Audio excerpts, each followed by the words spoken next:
Now we are going to be doing a first and second derivative analysis of this polynomial x to the fourth minus 12x to the third plus 40x squared plus 6.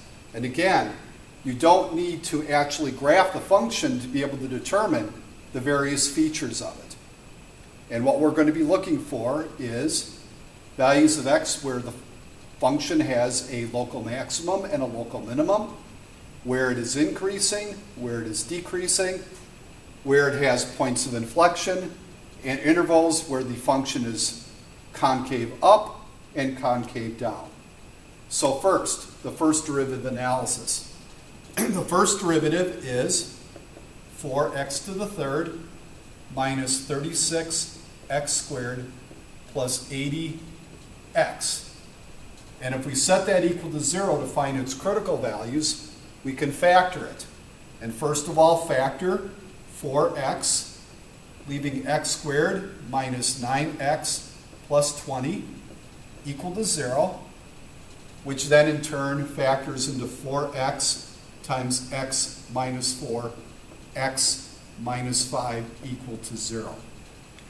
And this gives us critical values of 0, 4, and 5. And then we need to analyze where is the first derivative positive and where is the first derivative negative. So first of all, think of values which are less than 0. And again, it doesn't matter what the value of the first derivative is, just whether it's positive or negative. So if you think of a number which is less than 0, negative, negative, negative, negative times negative times negative is going to be negative. Now think of a number between 0 and 4.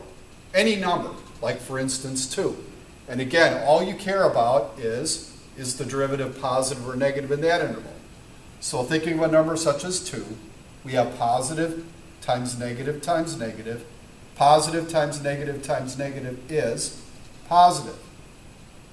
Thinking of a number between 4 and 5, such as 4.5, and again, all you care about is the derivative positive or negative. So at 4.5, positive, positive, negative. Positive times negative is negative. And then think of a number which is super large, greater than 5. You could think of a number 10 or 100. And again, positive, positive, positive. All you care about is positive. So on that interval, everything is positive. So where the derivative is negative, the function is going to be decreasing. And then decreasing on this interval. So decreasing on negative infinity to 0. And on the interval from 4 to 5. And then increasing wherever the first derivative is positive. So between 0 and 4, the function is increasing because the derivative is positive there. And then increasing on the interval from 5 to positive infinity. And then we can analyze the critical values where the derivative was actually equal to 0. And we notice decreasing followed by increasing would indicate that this would be a local minimum. And then increasing followed by decreasing would indicate that at 4 you have a local maximum. And then decreasing followed by increasing would show that you do have a local minimum again. Also called relative maximum or relative minimum. All right, the second derivative. If we take the second derivative of this function, we get 12x squared minus 72x plus 80. And then we're going to set that equal to 0. And, well, since it's equal to 0, we could simplify this mini equation here. Divide everything by 4. 3x squared minus 18x plus 20 equal to 0. And, well, it's likely here we're going to have to use the quadratic formula.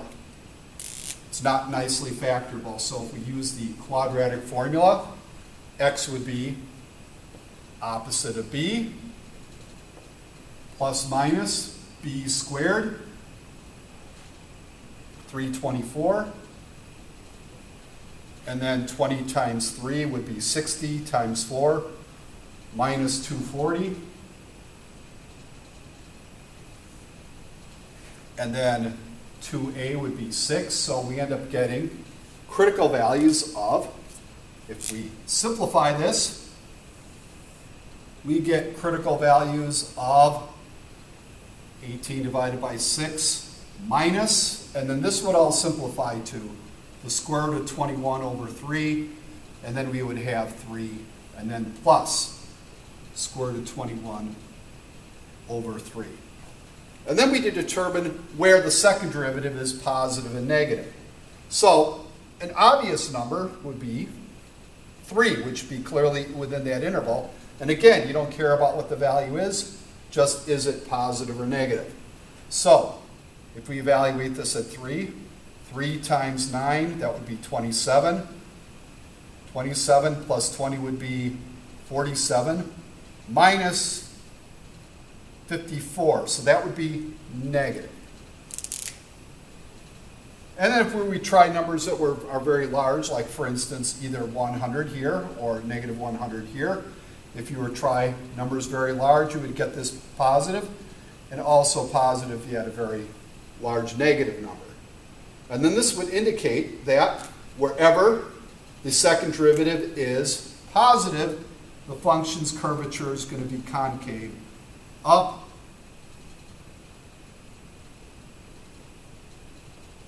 And then where the second derivative is negative, the function is concave down. And then at your values where the second derivative was equal to 0, we do have the concavity change, and so therefore we have point of inflection at each of these 2 points.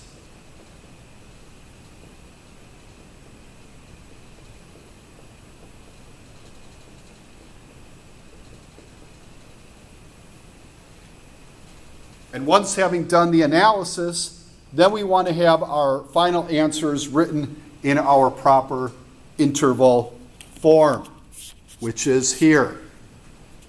We notice that the function is increasing on the intervals from 0 to 4 and 5 to positive infinity, decreasing on the intervals from negative infinity to 0 and then the interval from 4 to 5, local maximum at x equal to 4, local minimum at x equal to 0 and x equal to 5, concave up on the interval negative infinity to 3 minus square root of 21 over 3, and 3 plus square root of 21 over 3 to positive infinity, concave down on the interval in between those two numbers as we show listed, and then the points of inflection. And be sure to list those 2 points separately as indicating simply plus minus is not a number.